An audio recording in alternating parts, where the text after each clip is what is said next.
Bismillahirrahmanirrahim. Assalamualaikum warahmatullahi wabarakatuh. Halo semuanya.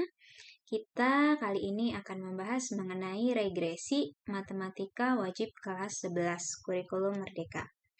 Nah, pertama yang akan kita pelajari ada 3 bagian, yaitu diagram pencar, regresi linier, dan korelasi linier. Nah, di video kali ini kita akan mempelajari mengenai diagram pencar. Oke, diagram pencar disebut juga dengan scatter diagram. Nah, sebelumnya kalian harus tahu dulu apa itu variabel. Variabel itu adalah nilai pengamatan. Kemudian, selain variabel, kalian harus tahu yang namanya variabel bebas atau independen. Variabel yang mempengaruhi atau yang menyebabkan berubahnya variabel dependen.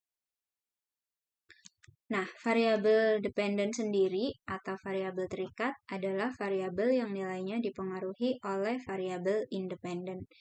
Oke, jadi ibaratnya misalkan prestasi belajar kalian dipengaruhi oleh motivasi belajar kan? Berarti motivasi belajar itu adalah variabel bebas atau independennya, sedangkan prestasi belajar kalian adalah variabel terikat atau dependennya. Gampangannya seperti itu. Oke, langsung saja kita masuk ke diagram pencar.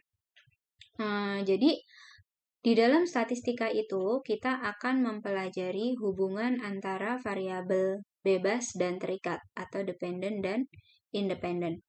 Nah, hubungan itu dapat kita rumuskan dalam pernyataan matematika yang digunakan untuk menduga nilai pengamatan yang sedang diselidiki.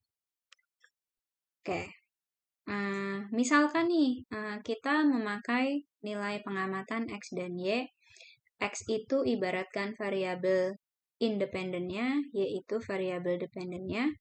Nah, kalau kita pasangkan nilai X dan Y, dan kita gambarkan pada diagram Kartesius, maka nantinya akan diperoleh suatu diagram. Nah, diagram itulah yang dinamakan diagram pencar.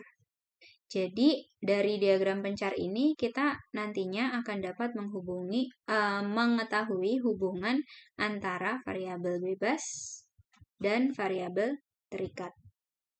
Kita langsung saja ke contoh diagram pencar. Misalkan ada suatu tabel, skor tes masuk yang disimbolkan dengan X dan nilai matematika yang disimbolkan dengan Y dari 12 peserta didik di SMA X. Nah, di sini kalau kita pasangkan nilai-nilainya, yang pertama itu kan tadi ada 75, X-nya dan Y-nya 86. Jadi kalau kita pasangkan 75 dan 86, nah ini 86 nih. Jadi nanti akan diperoleh titik di sini. Nah, ini diurutkan dari yang paling kecil ngisinya dari 60. Nilai X 60. Nah, berarti kan kalau 60 di sini ada 63 dan 68 ya. Yang ini. Berarti kalau digambar itu 63 sekitar di sini, 68 sekitar di sini. Dan seterusnya sampai titik X tertinggi 95. Nantinya akan diperoleh di sini 96 dan 100 ya. Nih 96 dan 100. Oke, nah titik-titik inilah yang dinamakan dengan diagram pencar. Baik, selanjutnya di sini ada pasangan X dan Y yang menunjukkan hubungan antara jumlah biaya ikan yang dikeluarkan, yaitu ini variabel bebasnya dengan hasil penjualan. Nah, digambarkan seperti ini.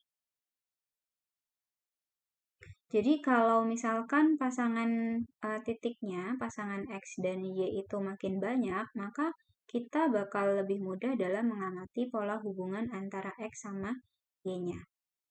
Oke, nah hubungan di diagram pencar tadi itu kan membentuk pola. Nah, kalau pola yang kita lihat itu menyerupai garis lurus, itu disebut dengan hubungan linier. Seperti itu. Nah, pola yang mempunyai hubungan linier itu tentunya memiliki kemiringan positif atau kemiringan negatif. Nah, kalau yang menggambarkan hubungan linier dengan kemiringan positif disebut hubungan korelasi linier positif. Pola yang menggambarkan hubungan linier dengan kemiringan negatif disebut korelasi linier negatif.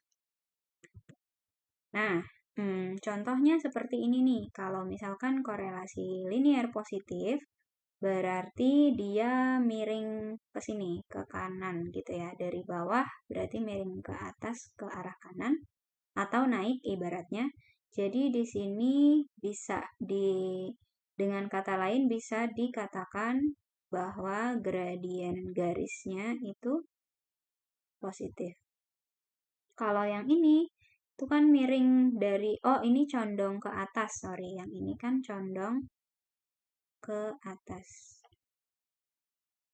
Tumpuannya dari sini ya, condong ke atas kanan.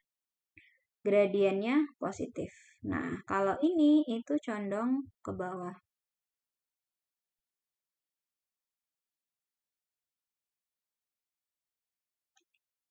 Atau dengan kata lain di sini gradiennya negatif. Nah, ini tidak ada korelasi karena dia kan tidak beraturan ya. Oke, latihan soal yang pertama, silahkan kalian gambarkan diagram pencarnya. Ini latihan soal yang kedua. Oke, untuk video tentang diagram pencar sampai di sini terlebih dahulu. Semoga videonya bermanfaat. Wassalamualaikum warahmatullahi wabarakatuh.